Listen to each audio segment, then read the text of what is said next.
ഇവൻ പല മതസാരവും ഏകം. ഈ 43-ാം പദ്യം വരെ ബ്രഹ്മസ്വരൂപവും അതനുഭവിക്കാനുള്ള സാധനകളും അനുഭവത്തിന്റെ ചില ഭാഗങ്ങളും ഒക്കെ വ്യക്തമായി വിവരിച്ച ശേഷമാണ് പല മതസാരവും ഏകം. മതങ്ങളൊക്കെ ഈ സത്യത്തെയാണ് അന്വേഷിക്കുന്നത്. മാർഗങ്ങളെന്ന നിലയിൽ വേണമെങ്കിൽ അവയ്ക്കൊക്കെ ഒരു സ്ഥാനമുണ്ടെന്ന് നമുക്ക് കരുതാം. ഇപ്പൊ ഹിന്ദുമതത്തിൽ കൃഷ്ണനെ ധ്യാനിക്കാൻ കൃഷ്ണരൂപം അംഗീകരിക്കൂ, അതുപോലെ ക്രിസ്തുരൂപം അംഗീകരിക്കൂ, ഒരു വിരോധമില്ല. നബിയുടെ രൂപം അംഗീകരിക്കൂ, അല്ലെങ്കിൽ വേറെ എന്തെങ്കിലും ഒരു സിമ്പിൾ അംഗീകരിക്കൂ, ബുദ്ധനെ ധ്യാനിക്കൂ, ഒരു വിരോധമില്ല.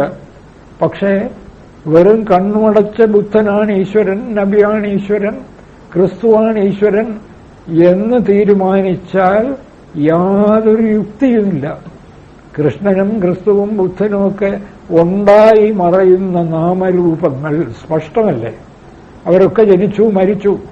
കൃഷ്ണൻ വസുദേവപുത്രനായി ജനിച്ചു, 125 കൊല്ലം ജീവിച്ചു, ഒടുവിൽ ഒരു കാട്ടാളന്റെ അമ്പേറ്റ് മരിച്ചു. ഈ കൃഷ്ണന്റെ ഈ രൂപമാണോ ഈശ്വരൻ?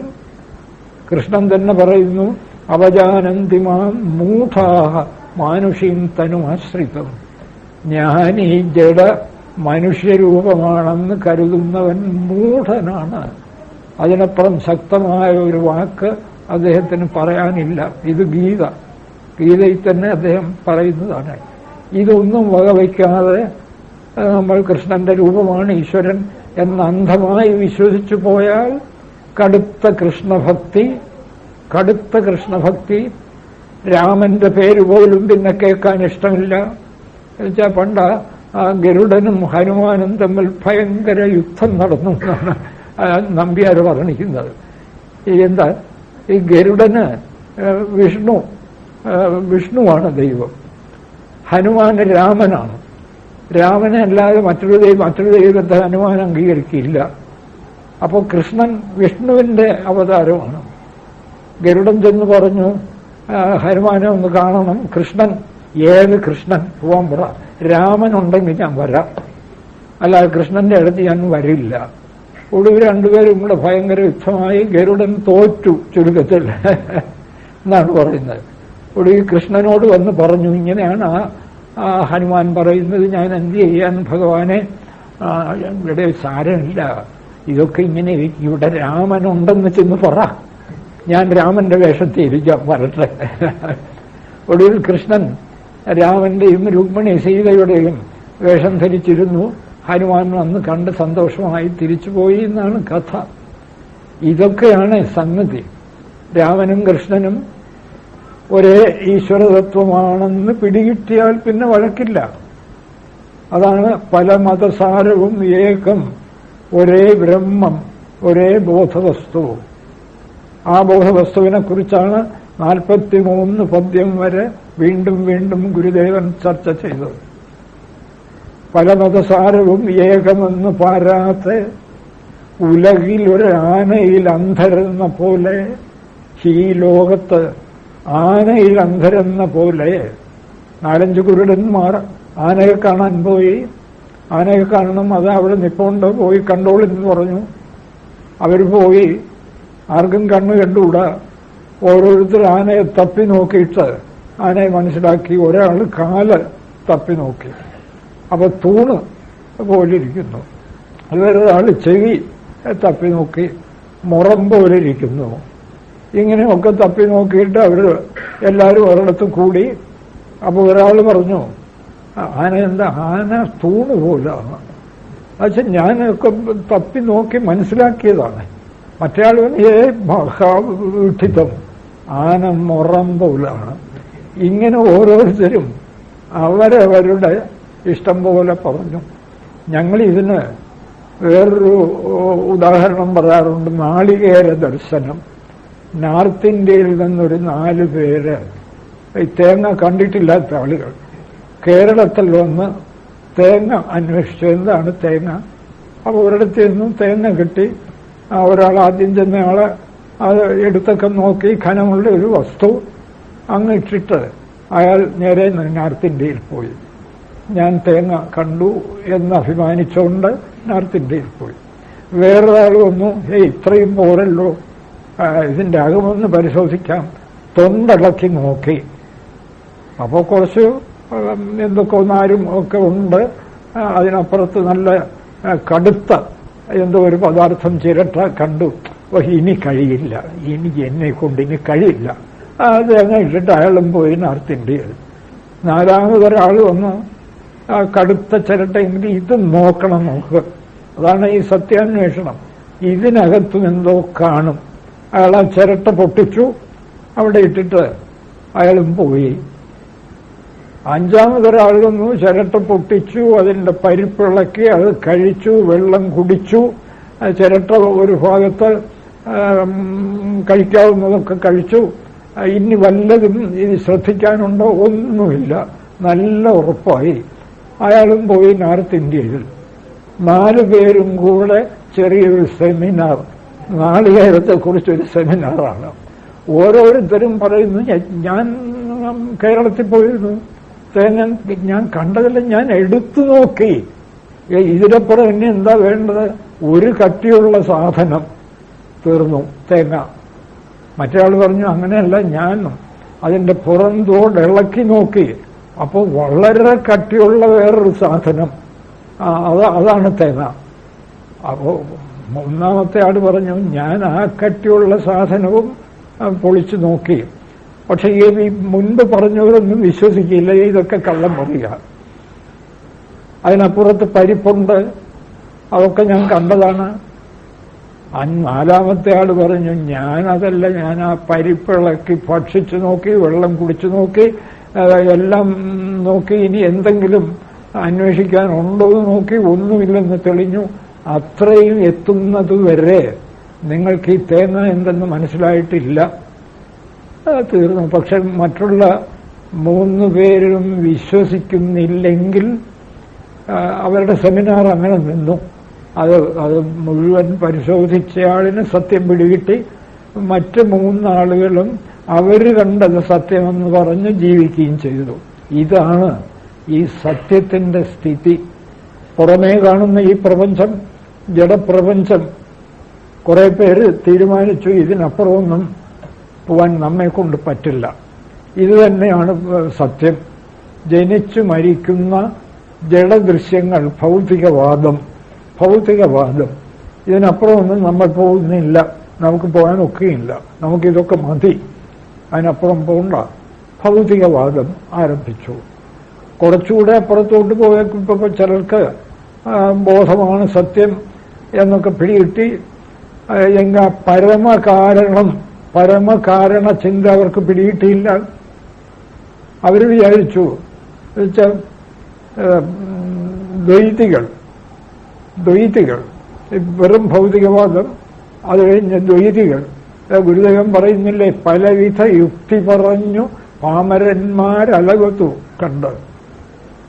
ദ്വൈതികൾ പറഞ്ഞു, ഇതൊക്കെ ബോധം എന്ന് പറയുന്നത് ഈശ്വരൻ, ഇവിടെ ഈ കാണുന്നതും ഒക്കെ ഉള്ളത് തന്നെ സത്യം, എല്ലാം സത്യം. അമീവ സത്യം, സൂര്യൻ സത്യം.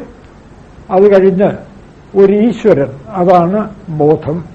അല്ലെങ്കിൽ ഈശ്വരൻ അങ്ങനെ ഒരു പ്രത്യേക വസ്തുവാണ്. ഈശ്വരനും സത്യം, ബാക്കി എല്ലാം സത്യം. അതാണ് ദ്വൈതമത്വം. പക്ഷേ ഇവിടെ ദ്വൈതമായി കാണുന്ന സകലതും ഉണ്ടായി ജീർണിച്ച് മറയുന്നു. ഇതെങ്ങനെ സത്യമാവാനൊക്കും? ഉണ്ടായി എവിടെ നിന്നോ ഉണ്ടാകുന്നു. ഉണ്ടാകുന്നതിന് മുൻപതെന്തായിരുന്നു? അതെന്തായിരുന്നു? ഉണ്ടാകുന്നത് മുതൽ ജീർണിക്കുന്നു. പരമ ദുഃഖപ്രദം. സത്യമാണെങ്കിൽ അത് ദുഃഖിപ്പിക്കുമോ? ഒടുവിൽ മരിക്കുന്നു, ഇല്ലാതാവുന്നു. ഇതെങ്ങനെ സത്യമാവാൻ പറ്റും? ഇത് അത്യധികം ദുഃഖിപ്പിക്കുന്നല്ലോ. അതൊന്നും ചിന്തിക്കുന്നില്ല, പറഞ്ഞാൽ ഏൽക്കുന്നുമില്ല. ദ്വൈതം സത്യം. യുക്തിയുണ്ടോ? ഇല്ല.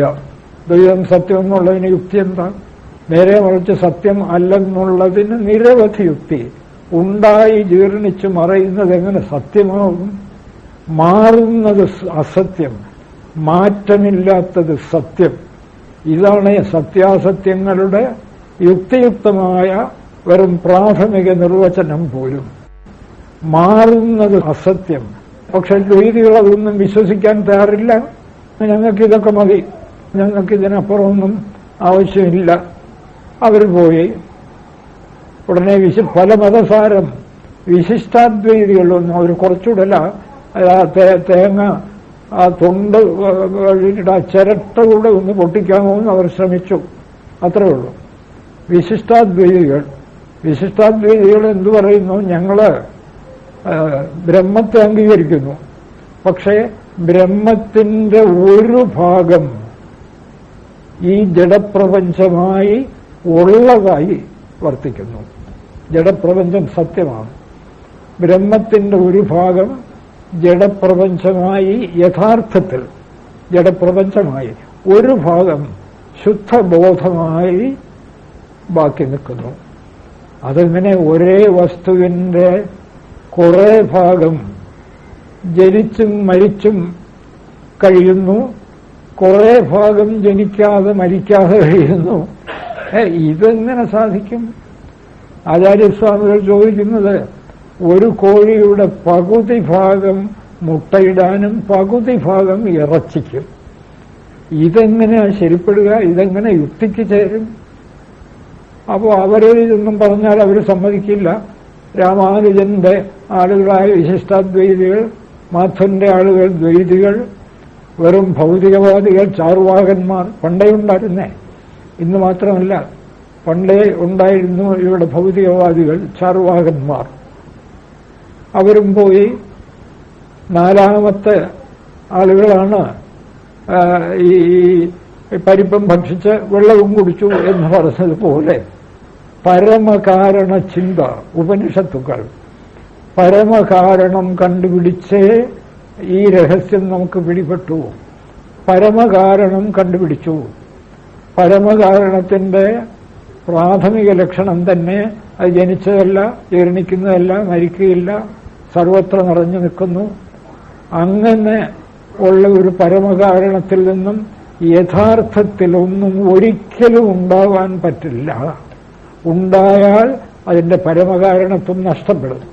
അത് അജവും വികാരവും, അത് അജമല്ലാതാകും, അത് വികാരപ്പെടുന്നതാകും, അത് മരിക്കുന്നതാവും. അങ്ങനെ ആയാൽ അത് പരമകാരണമല്ലാതാവും. അതുകൊണ്ടാണ് ഈ ജഗത്ത് ബ്രഹ്മവിവർത്തം എന്ന് പറഞ്ഞാൽ ഈ ജഗത്ത് അഖണ്ഡബോധ വസ്തുവിൽ അത് ജനിച്ചതല്ല, ജീർണിക്കില്ല, മരിക്കില്ല. അതിൽ കയറിൽ പാമ്പ് കാണും പോലെ കാണുന്ന കാഴ്ച, അഥവാ മരുഭൂമിയിൽ കാനൽ ജലം കാണുന്ന പോലെ കാണുന്ന കാഴ്ച, യുക്തയുക്തമായി ചിന്തിക്കുന്ന ആർക്കും ഇവിടെ അല്ലാതെ ഒരിക്കലും സത്യാന്വേഷണത്തിൽ ചെന്നെത്താൻ സാധ്യമല്ല. പാശ്ചാത്യര് പോലും, ഐൻസ്റ്റീനെ പോലെയുള്ള ആളുകൾ പോലും ഇവിടെ വന്ന് ഈ അദ്വൈത വേദാന്തം പഠിച്ചു കഴിഞ്ഞപ്പോൾ ഇതിനപ്പുറം ഒരു സത്യം ഇനി ആരും കണ്ടെത്താൻ പോകുന്നില്ല എന്ന് അദ്ദേഹം വ്യക്തമായി ഐൻസ്റ്റീൻ തന്റെ അവസാന കാലത്ത് ഒരു പുസ്തകത്തിൽ വേണ്ടത്ര പറഞ്ഞു വച്ചിട്ടുണ്ട്. ആ പുസ്തകം എന്നെ ഒരാൾ വായിച്ചു കേൾപ്പിച്ചതാണ്. അപ്പോ ഇത് യുക്തിയുക്തമായി ചിന്തിക്കുന്ന ആർക്കും ജഡം ബോധത്തിൽ നിന്ന് ഒരിക്കലും ഉണ്ടാകാൻ സാധ്യമല്ല. അപ്പം ജഡം എങ്ങനെ? ബോധത്തിൽ വെറും കാഴ്ച, പ്രകാശവും ഇരുട്ടും പോലെ. ഇരുട്ടിനും പ്രകാശത്തിനും തമ്മിൽ പരസ്പരം ബന്ധപ്പെടാനേ സാധ്യമല്ല. ഇരുട്ട് വാസ്തവത്തിൽ ഇല്ല. പ്രകാശം കുറയുമ്പോൾ ഇരുട്ടുണ്ടെന്ന് തോന്നുന്നു, അത്രയേ ഉള്ളൂ. ഇരുട്ടൊരു പദാർത്ഥമല്ല. പദാർത്ഥമാണെന്ന് പറഞ്ഞാൽ ഇരുട്ടെവിടുന്ന് വരുന്നു എന്ന് കണ്ടുപിടിക്കണം. ഒരിക്കലും ഇരുട്ടിനൊരു ഉത്പത്തി സ്ഥാനമില്ല. പ്രകാശത്തിന്റെ അഭാവമാണ് ഇരുട്ട്. പ്രകാശം കൊണ്ടുവരൂ, ഇരുട്ട് മാറിത്തരും.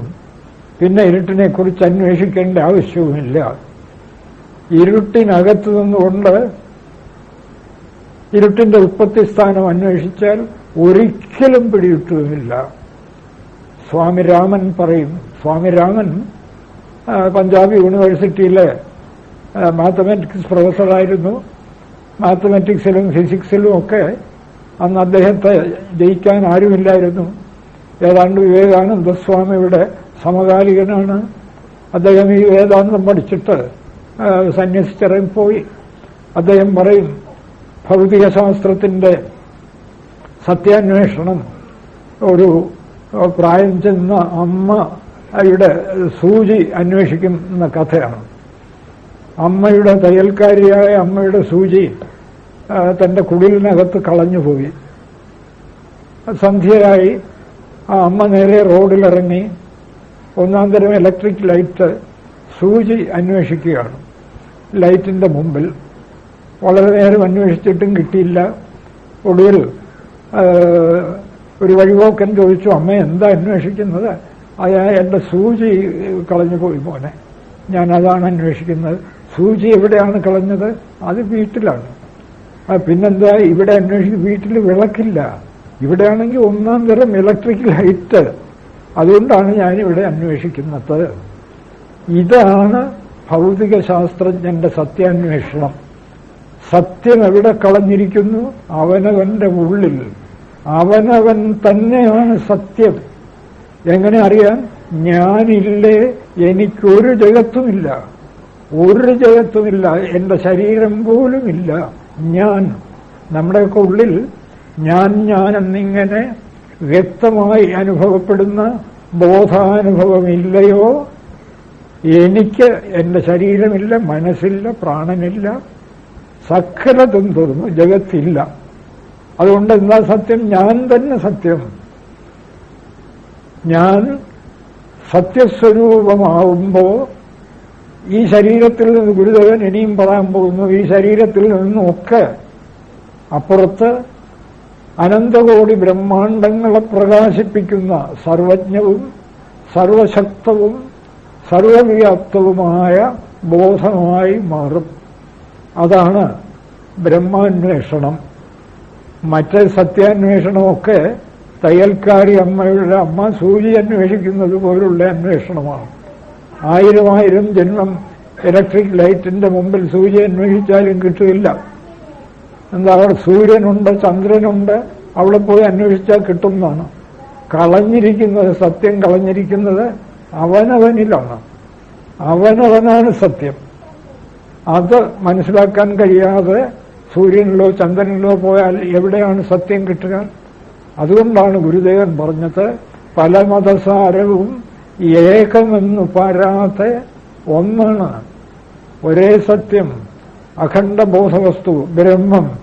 ഇത് മനസ്സിലാക്കാതെ ഉലകിലൊരാനയിൽ അന്ധരെന്ന പോലെ അല്പാൽപ നാമരൂപങ്ങളെ സത്യമെന്ന് ഭ്രമിച്ചിട്ട് രാമനാണ് സത്യം, കൃഷ്ണനാണ് സത്യം, അല്ലെങ്കിൽ ക്രിസ്തുവാണ് സത്യം എന്നിങ്ങനെ ഒക്കെ നാമരൂപങ്ങളാണ്. ആർക്കെങ്കിലും സംശയമുണ്ടോ? രാമൻ ഒരു നാമവും രൂപവുമാണ്, ജനിച്ചതും മരിച്ചതും. കൃഷ്ണൻ അങ്ങനെയാണ്, ക്രിസ്തു അങ്ങനെയാണ്, ബുദ്ധൻ അങ്ങനെയാണ്. അപ്പോ ഈ നാമരൂപങ്ങളാണ് സത്യമെന്ന് കണ്ടാൽ ഉലകിൽ ഒരാനയിൽ അന്ധരെന്ന പോലെ കുരുടന്മാർ എങ്ങനെയാണോ ഒരാനയെ തപ്പി നോക്കിയിട്ട് തൂണാണ് മുളമാണ് എന്നൊക്കെ ആനയെ നിർവചിക്കുന്നത് പോലെ ഈ സത്യത്തെ നിർവചിച്ചാൽ ഉലകിൽ ഒരാനയിൽ അന്ധരെന്ന പോലെ പലവിധ യുക്തി പറഞ്ഞു. പലവിധ യുക്തി എന്താ? ആനയെ നോക്കിയാൽ ഞാൻ തൊട്ടു നോക്കിയതല്ലേ, അതാണ് അവന്റെ യുക്തി. നാളികേര ദർശനത്തിന് വന്നയാൾ ഞാൻ തേങ്ങ കയ്യിലെടുത്ത് നോക്കിയതല്ലേ, ഇനി എന്താ സംശയം? അതുപോലെ ഭൗതികവാദി ഇവിടെ കാണുകയല്ലേ ഈ ഭൗതിക ദൃശ്യങ്ങളൊക്കെ, ഇനിയിപ്പോ എന്തിനാ വേറെ സത്യം അന്വേഷിക്കുന്നത് എന്നിങ്ങനെ പലവിധ യുക്തി പറഞ്ഞു പാമരന്മാർ, അജ്ഞാനികൾ, തികഞ്ഞ അജ്ഞാനികൾ, യാതൊരു യുക്തിയുമില്ലാതെ എന്തൊക്കെയോ പുലമ്പി നടക്കുന്നവർ. പലവിധ യുക്തി പറഞ്ഞു പാമരന്മാർ അലവതു കണ്ട് അലയാതിരുന്നിടണം. ധീരമായി സത്യം പൂർണ്ണമായി ഉറപ്പുവരുന്നതുവരെ മുമ്പോട്ട് പോവുക. അതിനുള്ള വഴികളൊക്കെ തെളിഞ്ഞിട്ടുണ്ട്.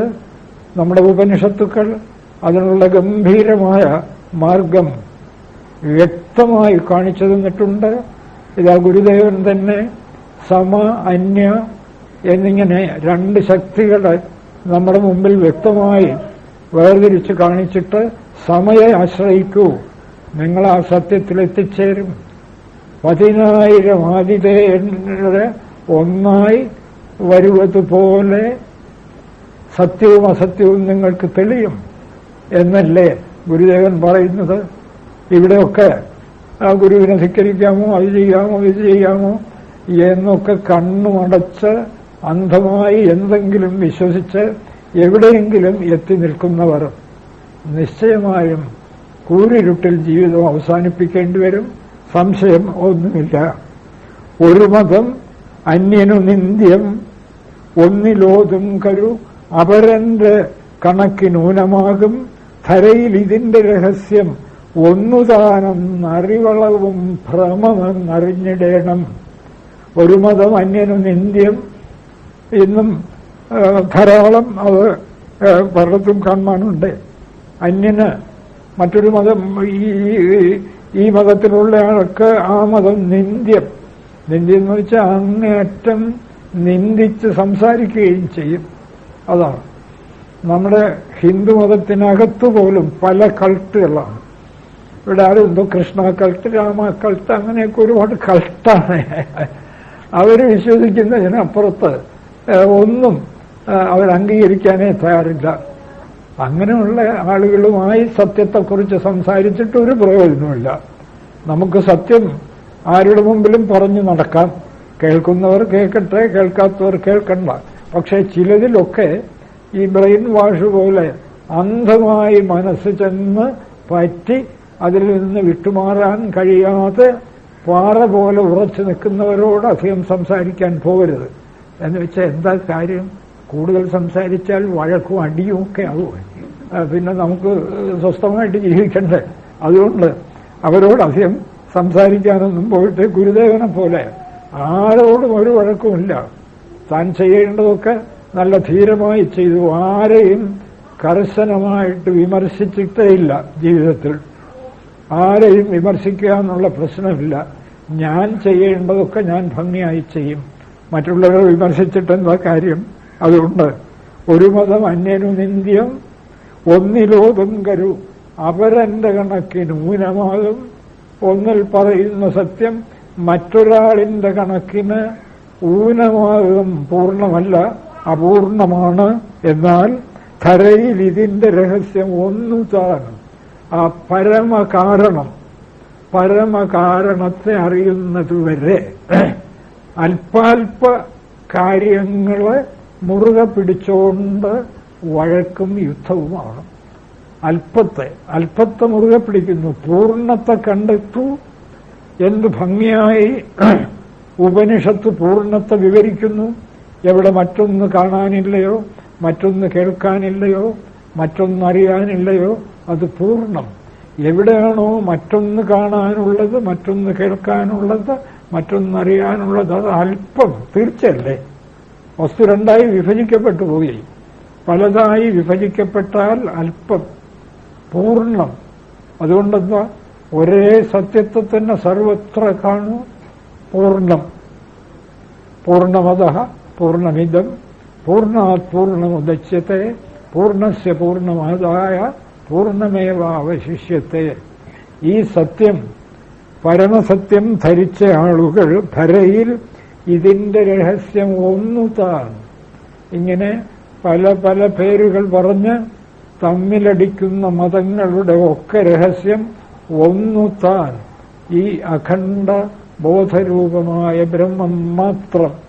അത് മാത്രമേ ഇവിടെ ഉള്ളൂ എന്നറിവളവും അത് വ്യക്തമായി ധരിക്കുന്നതുവരെ സകലതും ഭ്രമമെന്നറിഞ്ഞിടേണം. അല്പാൽപ കാഴ്ചകളെ സത്യമെന്നറിയുന്നത് മുഴുവൻ വെറും ഭ്രമം. മരുഭൂമിയിൽ വെള്ളം കാണുന്നത് പോലുള്ള കാഴ്ചകൾ. ഒരു മതം പൊരുതു എന്ന യുദ്ധം ചെയ്യാം, കഷ്ടം. യുദ്ധം ചെയ്തതുകൊണ്ട് ഒരു വിശേഷവുമില്ല, ആരും ജയിക്കാൻ പോകുന്നില്ല, യുദ്ധത്തിലേർപ്പെടുന്നവരെല്ലാം നശിക്കും. ഇത് മനസ്സിലാക്കാതെ പൊരുതു ജയിപ്പത് അസാധ്യം. ഇതൊക്കെ ഇനി മനസ്സിലാക്കാൻ ബുദ്ധിമുട്ടില്ലല്ലോ. പൊരുതു ജയിപ്പത് അസാധ്യം, ഒന്നിനോടൊന്ന് ഒരു മതവും പൊരുതാൽ ഒടുങ്ങുകയില്ല. ഒരു മതത്തെയും യുദ്ധം ചെയ്ത് ഇല്ലാതാക്കാമെന്ന് കരുതണ്ട. അങ്ങനെയാണെങ്കിൽ കുരിശു യുദ്ധങ്ങൾ 15, 16, 17, 18 എന്നിങ്ങനെ കുട്ടികളെ പഠിപ്പിക്കേണ്ട ആവശ്യം വരുമായിരുന്നില്ല. 10 കുരിശു യുദ്ധം കൊണ്ട് ഒരു പ്രയോജനം ഉണ്ടാകാത്തതുകൊണ്ടാണല്ലോ പിന്നെയും 11, 12, 13 പാവപ്പെട്ട ചരിത്രം പഠിക്കുന്ന ആ കുട്ടികളെ കുറിച്ച് ആലോചിച്ചപ്പോൾ എനിക്കിത് വായിച്ച് ദയവ് തോന്നി. കഷ്ടം, ഇവർക്ക് ഇതുമൊക്കെ പഠിക്കേണ്ടി വരുന്നല്ലോ. ഒരു മതവും പൊരുതാൽ ഒടുങ്ങുകയില്ല, പരമതവാദി ഇതോർത്തിടാതെ.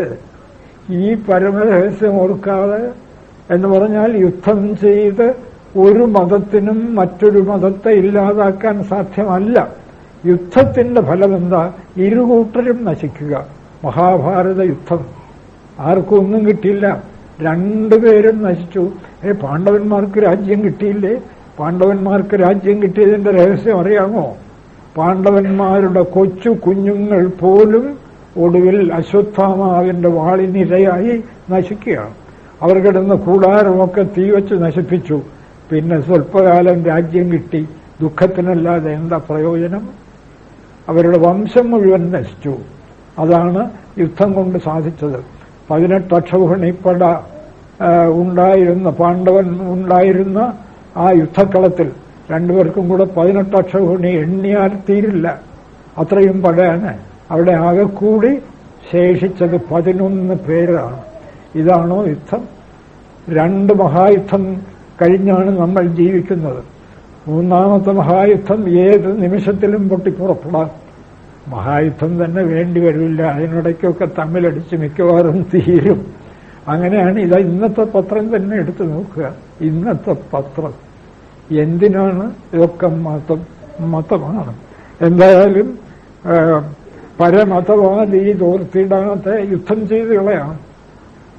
ഈ രഹസ്യം പിടികിട്ടാതെ പരമതവാദി തോർത്തിടാതെ പാഴെ പൊരുത് പൊലിഞ്ഞിടും.